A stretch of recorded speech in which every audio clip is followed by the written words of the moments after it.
Hi, everybody. Welcome to You Are the Operant Power with Gail and Jane. Hi from Jane. Hi, Gail. hi. Um, Today we're going to I guess we're going to mostly talk about the importance of identifying your end. And we've come up with this analogy that might be helpful in understanding the whole process of going from the time you imagine until the end. So the analogy that we have is a bus ride. So you're the bus. The moment that you imagine your desire, then your bus starts moving. So you're driving the bus or you're sitting on the bus. Well, a part of you is driving maybe. So you've identified what your end is. So I don't know, let's use an example. Just recently, I imagined having roses given to me. So I imagine, just a couple of times smelling the rose in my mind, and then I let it go. And so that was me starting up the bus. So I was enjoying the ride. And in this particular case, there was nothing. I just dropped it totally, never thought about it again. So I had a direct route on my bus, went from the imagining, starting the bus up, driving, and I made it to my destination, which was having the roses, a dozen roses. So for this analogy, though, for things that you maybe have a little bit more attachment to, the idea is you imagine what implies your end. And we'll talk about this in a minute. It's very important to identify exactly what your end is. Yeah. So as you're driving along, you can be looking out the window, which is noticing, that you're not in your end, but it's okay because you're thankful for your end because you're driving your bus. So you always bring it back to I'm thankful. I'm still on the bus, so I'm still in my end because we know the bus goes directly to your end. If you get off the bus by doubting, like, where is it? Why isn't it here yet? For Pete's sakes, and you fall into that, then you've actually jumped off the bus. Yes. So it's an opportunity for you to, no, I'm on my bus, which is being on your way to your end. You're in your end, but the idea is to try and make it sound a logical way to understand how to get to your end. Your end can be 5 minutes away, or it can be a week away or a day away. That's not for us to decide when it is. But it's the purpose of the analogy and the explanation is what do you do in that time from the time you imagine till your bus ends up at the destination, which is your end. So if you end up doubting, questioning, and don't catch yourself and go back to your end, stay on your bus, then you end up off the bus and you end up walking, or you end up having to getting another connecting bus with the same end, and it will get you there eventually as long as you go to your end, but it's going to take a little bit longer because you got off the bus. So is it like point A to point B if it's a straight line to our end, but instead of getting from there to there, we go like this, and then like potentially, yes, it could be. If you end up leaving your end state. And the thing is, and we'll talk about this probably as the conversation goes on. You have to be really focused and notice if you're still in your end, because it's very easy to slip out of your end state and be very that you think is still your end, but it's not your end. And that's you're off the bus. Yes. The idea with this analogy is that the only thing you're thinking about is being thankful you have what you desire. So you already have your end. You're always bringing yourself back to there, no matter what thoughts happen, what happens outside in the objective world. You're always in your end, and you know that, and you're driving that bus, and you have no choice but to get there, and it's a direct route. So now the importance of identifying your end. Using the example of, okay, let's go back to the roses, see if we can use that example. Okay. So my end was roses is what I wanted. I didn't want tulips. I didn't want carnations. I wanted roses. So I was able to identify that. So if I ended up with carnations, well, that's not my end. Appreciated, love them, but that's not my end. So I'm still on the bus. If I accept the carnations as, oh, I guess I was wrong, it's carnations I was going to get, then I've hopped off the bus. And if I never get back on the rose bus, then that bus is broken down. It won't work any. There's no use for it anymore. So it doesn't work anymore.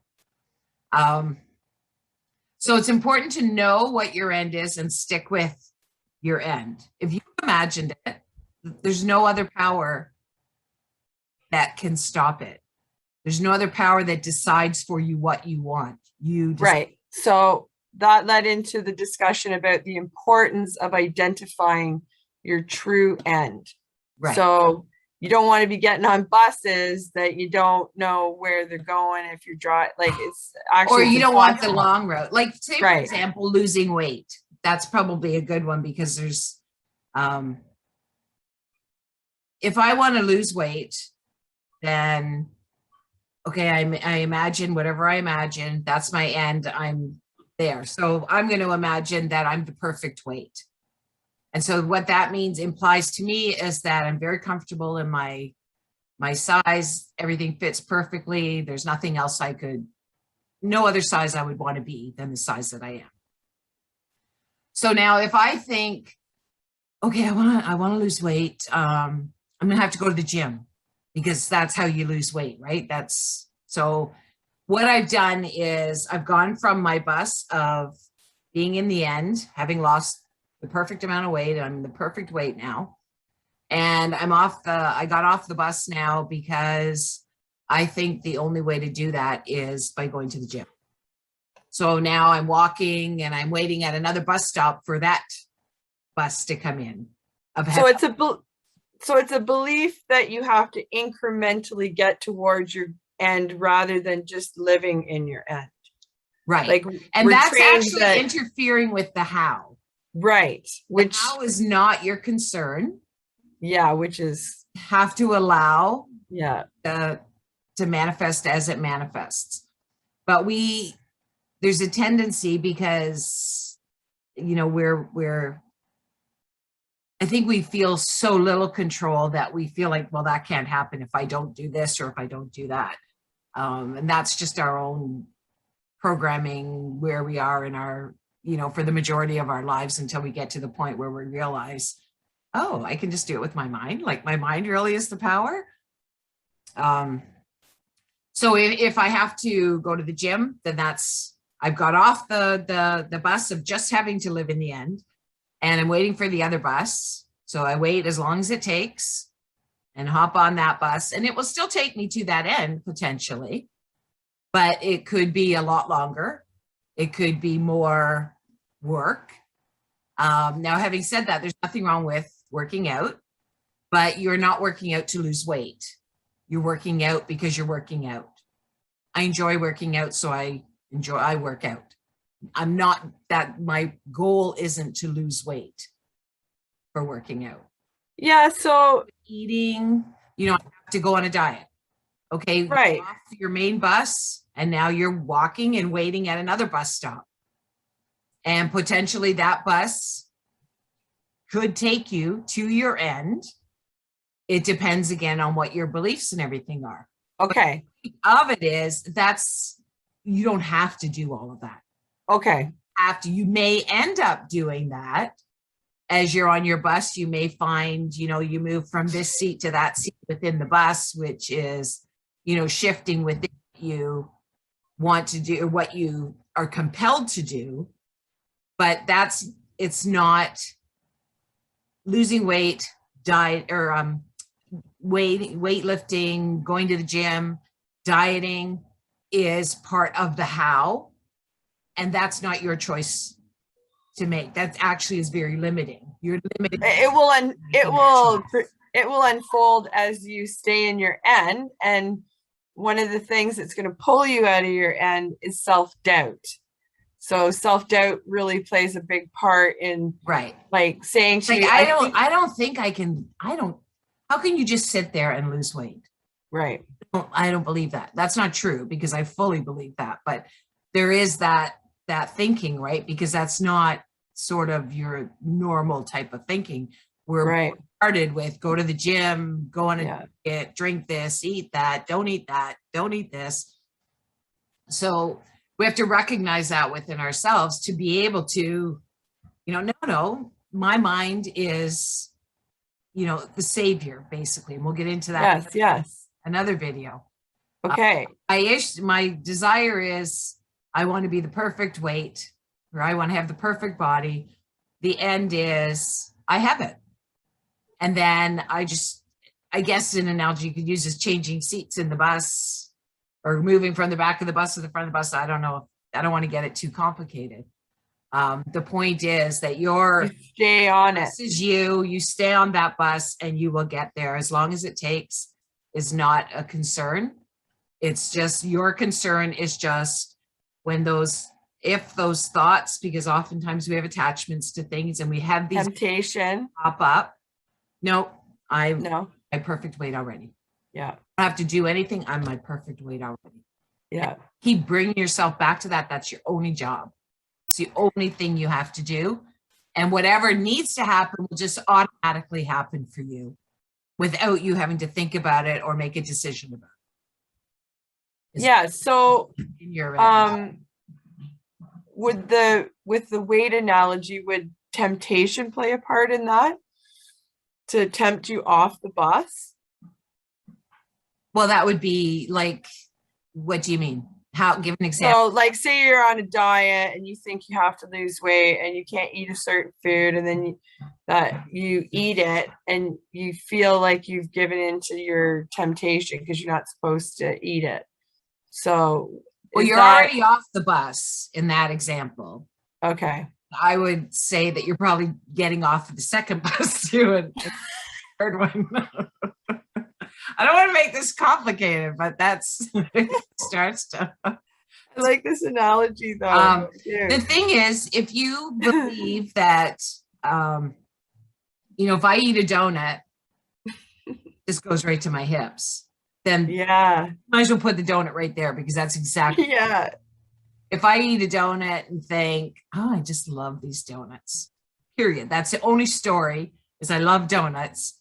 Then there's no concerns with weight unless you think, oh, I'm going to put one weight. Yeah. I have Okay. this. So the whole point of the analogy and the sharing, excuse me, is just stay in your end, no matter what thoughts come up, questions. I'm the perfect weight. I love my roses. I love my watch. I love whatever. I love my car. I love my whatever it is, just always going back to that. And I'm thankful. I'm thankful and I love my car. I'm so thankful and I love my roses. And just keep bringing your. I've been doing that with my day. Like I love my day. Oh, this day's great. Oh, I'm so thankful for today. Like, wow, what a great day. Yeah. And it expands. Okay, so we got into a discussion about expansion versus retraction as well. That kind of goes along with this. Like the retraction is self-doubt. And, I don't know if I'm going to be able to do this thing. Whereas expansion it's done. It's expanded into the end already. And it's almost like it's full, like the full picture. There's no It's accepting the end when you're expanding. and there's no other side. Already included the. Yes. the And there's end. no other force outside of it that is affecting. That's what's really nice about an end, which brings great comfort, is that it's everything. It's everything. It's what you decide. Right. So being focused on what you want and not on what you don't want is tricky sometimes when you're dealing in different situations and something is brought to your attention and you're like, you want to jump on it because someone just told you something you didn't want to hear. And that's a good intro into the next point that we'll cover with this. Okay. Especially when you're starting out, and I mean, it still happens because you have to be so conscious all the time, but you're not fixing anything. Yes. So for example, and I know Neville talked about being debt free, but really by imagining being debt free, you're still giving life to debt. So the idea of debt, you're still giving life to it. And your true end is abundance. That your preference would be abundance to being debt free, right? It's one, to be debt free just means you have no debt. It doesn't mean you have anything else.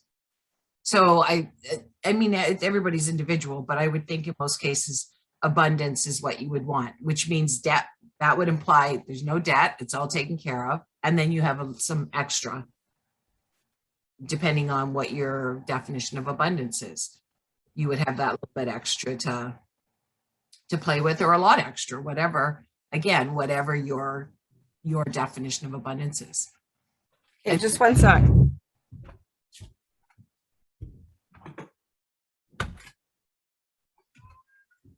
Okay, sorry. Okay. So Go ahead. I suppose with losing weight, if we go back to that as well, there's removing the judgment would be part of what would maybe try to take you out of your state of or I'm already there. Well, you would ask yourself, okay, I want to lose weight. Why do I want to lose weight? Because is it because I love the way those clothes fit? Or is it because people don't like people my size? I want people to like me. Don't like me my size. So there's very different energies there. Mm-hmm. The goal of weight. So if you find that that's coming up, then no, I forgive them for showing me that. Right. I'm perfect the way that I am. So remove that as much as it comes up, just because there's no truth in that. And would you also say that it's an abundant thought? Like you have to have an abundant thought attached to your end, or? No, well, I wouldn't, well, I think everything is abundance, right? Either for good or for bad. I think your focus is almost the opposite. Okay. If you're, I need to lose weight versus that's my desire to lose weight versus the desire of I have the perfect body. So with the perfect body, there's no implication that I right now don't have it. I'm thankful I have the perfect body. But if I want to lose weight as my end, then the implication is that I have too much weight right now. And so that's where the focus is on weight. Or already feeling you have too much. So your end feeling is not one of loss necessarily. So in talking from an abundant perspective, would you rather abundance in being the perfect body or abundance in? Yeah. So it's almost the opposite is your savior. I don't want to say every single time, but if what you want to change is part of your end, then you're fixing. Yeah. Better off to what do you really want? Yeah. I want the perfect body. Okay. Then that's what your end is. And maybe it takes more, I want to say once you have, okay, so self-doubt tends to get you talking about the thing to others, getting opinions, analyzing, because you're trying to get verification. Needing validation. a validation on, so to make a shortcut in your mind, you can eliminate all that, which is really, really stress relieving, to say the least. And you can just believe that, like you're saying, that it's already part of what I am. I am already the thing I desire. I'm living as the thing I have desired too. Like we talked about, you can live today believing that your millions are in the bank. You can just imagine them in the bank, go about your day, and, be grateful. Because it's an interesting concept, because when you are, a lot of times people look for money as a sense of security. So instead of actually manifesting the actual, like, obviously, as long as Feeling you're of security. right, manifesting the feeling of security requires you to believe. So you have to believe that your end is that you'll never, money's not I don't worry about money. Right. Money's I not don't an know that issue. it's there is a belief factor, but I don't know that, like, I wouldn't say I have to believe how am I going to believe this? And that's what Neville, Okay. like, you go to the end and you live from there. So that's building your faith, building your belief. Okay. Yes. Yes. That. And he says that's the implication is the power. So Okay. not your end is not $1 million. Your end is security. So Mm, would imply that you are secure. You feel secure. right. Right. So then Go you would about your decide day what as if else. you are financially secure. So, you You come don't, from that place. yes. I imagine I'm secure, so that's not an issue Yes. because I feel secure. Which is weird, because that kind of eliminates the desire to want to buy things, because you're thinking in that I only have this much, rather than if you had all the money in the world, or where you didn't have to worry about it, you wouldn't pay attention to it. So maybe you wouldn't even shop. Yeah. Like you wouldn't be, you know what I Depends on mean? what Like you- it could what your desires are once you get that security. yeah. Like I'm just saying, like it's weird, because I've had, I've worked on that place of financial security. And the more I believe I'm just financially secure, the less I feel anxiety about it. Yeah. Like I don't feel like I'm worried about Because anything. there is no, Yeah. if that's your end and you're living from that end, then would you have worry? Would you have fear? Would you have doubt? No, you wouldn't have any of those. They wouldn't be the same. You may have them. There may be some fear. Oh, you know what? What if I don't Hmm. take that interest out of the bank on the day that I really want to take it out and I have to take it out the next day? Like there still could be those feelings of fear. There's nothing wrong with fear in that case, but it's a different kind of fear. Right. It's like a Like reminder. it's destructive to you. If you don't get your Right. interest today or tomorrow, Right. it's like, Yeah. don't make your payment today and make Yeah. it tomorrow and it was due today, then that's a Yeah. whole different kind of fear that it bubbles up. Well, and also ignoring the middle, like not trying to meddle in the middle with your finances too, because, there's like, oh, there's just this one formula to get you from there to there again. Like there's a lot of talk of that. Well, you go And- back to the bus. So are you on the bus or are you off the bus? Exactly. Right. Exactly. And that goes So- with everything. Yeah. And maybe So there's with the million, like you can manifest money, but it's really is in a lot of cases, it's the feeling that you want of feeling secure or feeling like right. enough or whatever. Yeah. What's behind the desire for money? Right. I mean, but you can, like, when you want to win the lottery, why do you want to win the lottery? Is it because it's fun? I love winning the lottery. Or is it because I want to have that abundance, or I want to have that feeling of security. Right. As then that in the second phase of the feeling of security, the abundance, money becomes the how. Yes. And so you're interfering with the middle. So you've got off the bus. And you're on a different bus that takes you on Yeah. a different Yeah. route to that end. So it applies to everything. Yeah. Yeah. So I hope that's helpful. I mean, I thought that the when we were talking about it yesterday, the bus thing was like, oh, like that just, I mean, there's other analogies out there. Neville has the planting the seed and that sort of thing. So this is just another one that maybe people will be able to grasp or find helpful. And Mhm. your only job is to stay in your end. So stay on the bus. Don't go off the bus. Stay on the bus. It's taking you right where you want to be.